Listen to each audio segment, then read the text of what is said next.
ನಮಸ್ಕಾರ ಸ್ನೇಹಿತರೆ, welcome back to V4 motivational channel. ಎಲ್ಲರಿಗೂ ನವರಾತ್ರಿ ಹಬ್ಬದ ಶುಭಾಶಯಗಳು. ನವರಾತ್ರಿಯ ಮಹತ್ವ.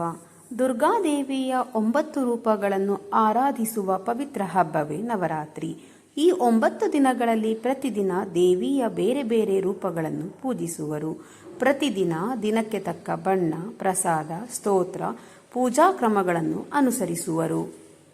ನವರಾತ್ರಿಯಲ್ಲಿ ಹೇಳಿಕೊಳ್ಳಬಹುದಾದ ಸ್ತೋತ್ರ ಅಥವಾ ಮಂತ್ರಗಳು: ಯಾ ದೇವಿ ಸರ್ವಭೂತೇಷು ಶಕ್ತಿರೂಪೇಣ ಸಂಸ್ಥಿತ, ನಮಸ್ತಸ್ಯೈ ನಮಸ್ತಸ್ಯೈ ನಮಸ್ತಸ್ಯೈ ನಮೋ ನಮಃ, ಅಥವಾ ದುರ್ಗಾ ಅಷ್ಟೋತ್ತರ ಶತನಾಮಾವಳಿ ಪಠಣ ಮಾಡಬಹುದು.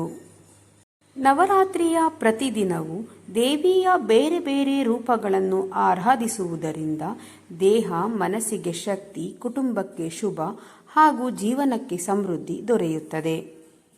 ನವರಾತ್ರಿಯ ಪ್ರತಿದಿನದ ಪೂಜಾ ವಿಧಾನವನ್ನು ಸಂಕ್ಷಿಪ್ತವಾಗಿ ತಿಳಿಯಲು ಮುಂಬರುವ ವಿಡಿಯೋಗಳಲ್ಲಿ ಒಂದು ದಿನ ಮೊದಲೇ ತಿಳಿಸುತ್ತಾ ಹೋಗುತ್ತೇನೆ, ತಪ್ಪದೇ ನೋಡಿ. ನವರಾತ್ರಿಯ ದಿನಗಳಲ್ಲಿ ತಕ್ಕ ಬಣ್ಣದ ಉಡುಪು ಧರಿಸಿ, ದೇವಿಯ ರೂಪಕ್ಕೆ ತಕ್ಕ ಸ್ತೋತ್ರ ಪಠಿಸಿ, ಪ್ರಸಾದ ತಯಾರಿಸಿ ದೇವಿಗೆ ಅರ್ಪಿಸಿ, ಆರತಿ ಮಾಡಿ ಪ್ರಸಾದವನ್ನು ಕುಟುಂಬದವರೊಂದಿಗೆ ಹಂಚಿಕೊಳ್ಳಿ. 25 ಸೆಪ್ಟೆಂಬರ್ 2025 4ನೆಯ ದಿನ. ಬಣ್ಣ ಹಳದಿ. ದೇವಿಯ ರೂಪ ಕೂಷ್ಮಾಂಡ. ಪ್ರಸಾದ ಬೆಲ್ಲ ಅಥವಾ ಅಕ್ಕಿಯ ಪಾಯಸ. ಸ್ತೋತ್ರ: ಕೂಷ್ಮಾಂಡ ದೇವಿಯೇ ನಮಃ.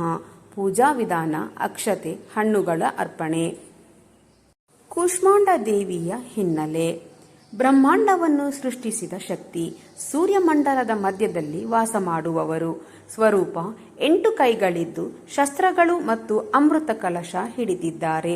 ಅರ್ಥ: ಆರೋಗ್ಯ, ಶಕ್ತಿ ಮತ್ತು ಸಂತೋಷ ನೀಡುವವರು.